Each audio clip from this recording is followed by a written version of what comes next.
So often people identify with achievement. They identify with the way the world might see them or what they have achieved.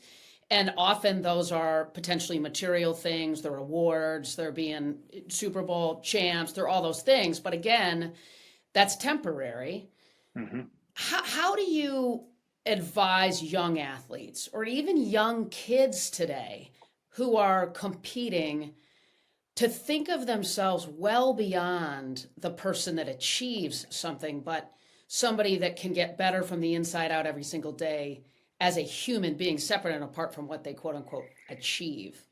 Yeah. I mean, one, I hope my story lends as kind of a beacon for Yeah. people, not only just athletes, but people in general who are on that journey. But one of my favorite books is Finite and Infinite Games by James Carse. And it essentially it talks just about that. Our society is run by finite games. We need accomplishments, titles, and things like that to validate our importance. Otherwise, we don't know what makes somebody important or not. We don't know what gives somebody authority or not without a title. But Mm-hmm. when you start to look at life like an infinite game, one that the goal is not to end the game with a winner, the goal is to continue play. Yeah. Then it's about constant development and constant learning. That means that you can always, evolve. You can always adjust. You can always learn, and it takes you from having to be in that hyper competitive,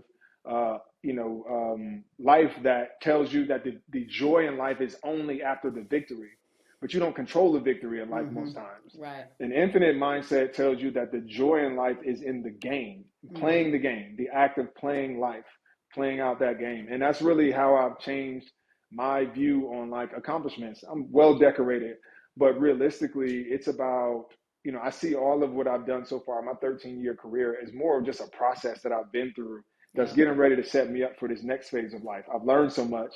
And now it's not about like trying to hold on to all the relics and Right. trophies and rings. It's about, no, how do I take that and transition that into something new and bigger and better? Yeah. Yeah.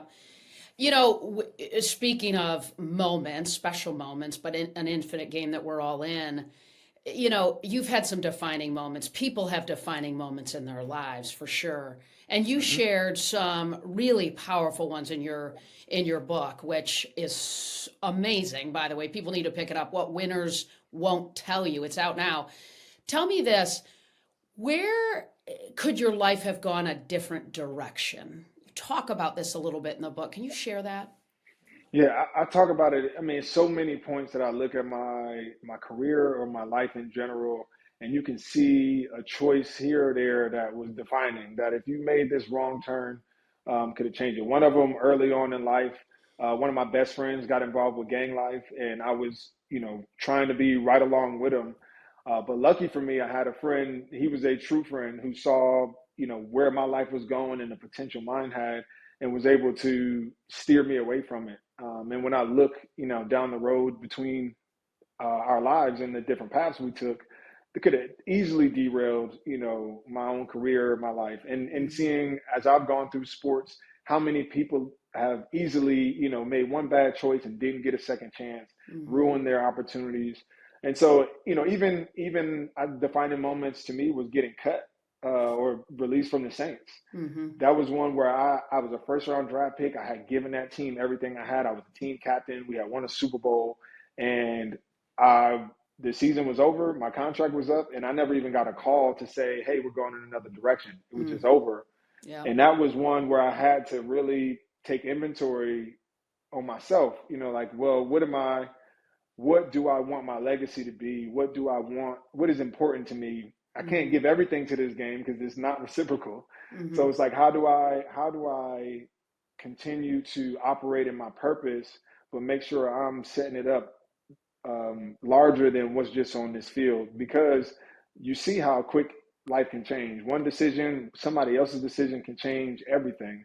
Um, and so it's important for people to, support each other. It's important for people to give second chances. I Yeah. write this so that people know that I'm, you don't see me as like somebody on a pedestal. You see me as like I'm in the same boat as the majority of these people.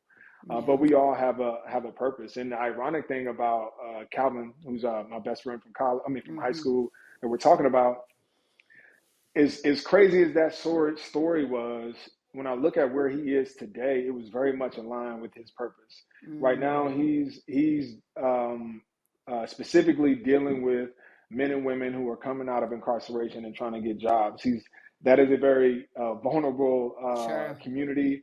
Those people, the majority of them that violate, it'd be nonviolent offenses, but it affects how you get jobs, where you can live, where you go to school, all of these things. And now, because he's been rooted in that life and has gone through it himself, I'm watching him, operate in his purpose and getting people on track, which is the same thing he was doing even in high school. So it's ironic that, while Wow.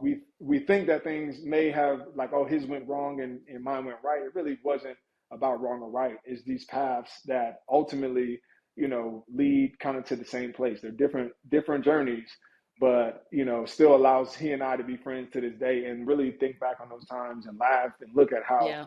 different our paths were, but still stay true to his core.